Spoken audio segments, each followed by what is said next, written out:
My name is Kyle Wattis. I'm from southern Idaho, more specifically Mountain Home, Idaho. So I had this idea in high school to create a sci-fi large-scale FPS game.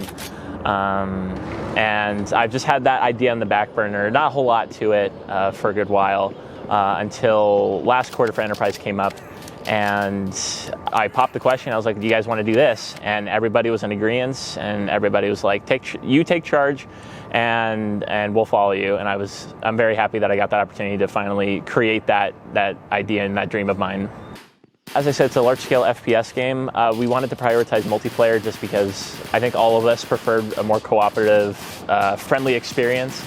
And we realized that there wasn't a whole lot like that at Neumont already for Neumont Game Studios, so we thought what better way of making ourselves unique and standing out amongst the other teams than to do something like that. It's, like I said, large scale and nothing like Neumont's ever had before.